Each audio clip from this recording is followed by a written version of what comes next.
आज आपण विषय भूमिती घटक कोणांचे प्रकार व त्यावर आधारित उदाहरण आपल्याला आज बघायचे आहे। उदाहरण आहे आकृतीतील कोन AOB, कोन DOC, कोन COD आणि कोन DOE यांची मापे आपल्याला या आकृतीमध्ये अनुक्रमे दिलेली आहे। बघा, कोन AOB x दिलेला आहे, कोन BOC 2x दिलेला आहे, कोन COD 4x दिलेला आहे, कोन DOE 6x दिलेला आहे आणि कोन AOE हा 100 अंश दिलेला आहे। आता इथे मी एक वर्तुळ काढते बघा, हा वर्तुळ आहे, हा संपूर्ण वर्तुळ आहे। आता या संपूर्ण वर्तुळाचं माप किती असते हे मला सांगा। तर या संपूर्ण वर्तुळाचं माप असते 360 अंश, हे तुम्हाला माहिती असेलच। तर किती असते माप? 360। तर 360 असते वर्तुळाचं माप। तर इथे या आकृतीमध्ये सुद्धा एक वर्तुळच तयार होतो। बघा, वर्तुळ काढते मी, झालं वर्तुळ तयार। बघा, या आकृतीमध्ये वर्तुळ तयार झालेला आहे, म्हणून आपल्याला संपूर्ण आकृतीचं माप 360 घ्यायचं आहे। परंतु आकृतीमध्ये आपल्याला AOE 100 अंश दिलेला आहे, म्हणून आपण काय करणार आहे, सुरुवातीला 360 अंश मधून हा AOE 100 अंश मायनस करणार आहोत। 100 अंश मायनस केल्यानंतर 360 मधून 100 गेल्यावर 260 बाकी राहतात, बरोबर आहे। आता आपल्याला हे उदाहरण सोडवायचं आहे।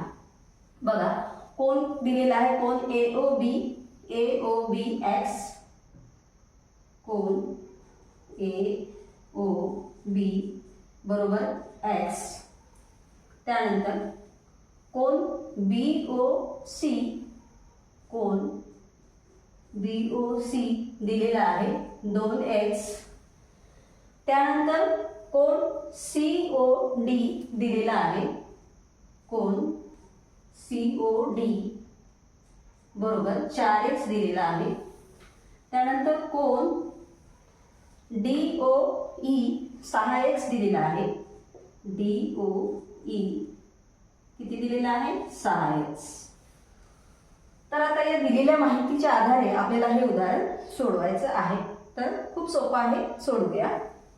बघा, आता आपण दिलेलं आहे AOE, हे आधीच आपण मायनस करून टाकलेलं आहे। मग आता हे जे दिलेली आहेत मापे, यांचे आपल्याला ऍडिशन करायचे म्हणजे प्लस करायचं आहे। बघा, x अधिक 2x, AOB कोन AOB x आहे, कोन BOC 2x, कोन COD 4x प्लस कोन DOE 6x, अशा प्रकारची आपली माप आहे। आणि आता आपण यापैकी 360 घेणार की 260 घेणार? तर आपण 100 मायनस केलेले आहे, मग 360 घ्यायचं काम नाही, आता आपल्याला 260 घ्यावं लागेल, 260 अंश। आता याला आपल्याला सोडवायचं आहे। बघा, हा x आहे आणि हा 2x, किती होते? 3x, 3x अधिक 4x 7x, 7x अधिक 6x 13x, किती होतात? 13x बरोबर 260 अंश। आता आपल्याला हा 13 या बाजूला घेऊन जायचा आहे, म्हणजेच इथे x बाकी राहील आणि इथे 260 गुणाकारातून इकडे भागाकारात जाईल, म्हणून 260 भागिला 13। आता आपल्याला याची काटाकाटी करायची म्हणजे भाग द्यायचा आहे। 13 एक 13, 13 दोन्ही 26 आणि 13 शून्य 0, म्हणजेच x इज इक्वल टू किती आलं आपलं? 20। x बरोबर 20 आलेलं आहे। आता याची आपण मापे काढून घेऊया। आता AOB किती होता आपला? कोन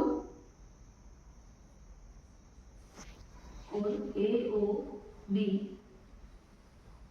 इकडे इकडे बाजूला कोण AOB x होता आपला कोण AOB बरोबर x किती आला x बरोबर 20 आलेला आहे 20 अंश.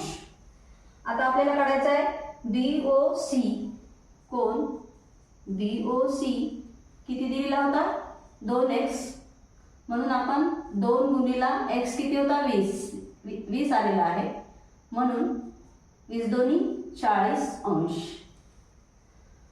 त्यानंतर कोण COD कोण COD बरोबर किती होता 4x मग x च्या जागेवर आपल्याला 20 टाकायचे आहे 4 गुणिला 20 बरोबर किती होईल 20 चौक 80 अंश. त्यानंतर कोण DOE कोण DOE बरोबर किती आहे 6x आहे म्हणून 6 गुणिला 20 बरोबर 20 सखम 20 असे म्हणजे 120 अंश. म्हणजे बघा x किती आलं 20 अंश 2x 40 अंश 4x किती आलेला आहे 80 अंश आणि 6x 120 अंश. हा बघा x बरोबर आलेला आहे 20 अंश म्हणजेच इथे 20 लिहिणार आपण 20 अंश. त्यानंतर कोण BOC आलेलं दिलेलं होतं 2x म्हणजेच त्याचं किती आलं आपलं 40 अंश म्हणजेच कोण BOC बरोबर 40 अंश. त्यानंतर कोण COD म्हणजे COD किती आलेला आहे आपला 80 अंश. त्यानंतर DOE म्हणजे 6x होतं तर आपलं 120 अंश आलेला आहे. तर अशा प्रकारे आपण याचे माप काढलेली आहे. तर आपलं ऑप्शन नंबर आहे A. तर विद्यार्थी मित्रांनो व्हिडिओ आवडल्यास लाईक करा आणि असेच नवनवीन व्हिडिओ पाहण्यासाठी व्हिडिओला आणि फ्रेंड्स आणि फॅमिलीमध्ये जास्तीत जास्त शेअर करा. चला तर मग भेटूया पुढच्या व्हिडिओमध्ये. तोपर्यंत नमस्कार.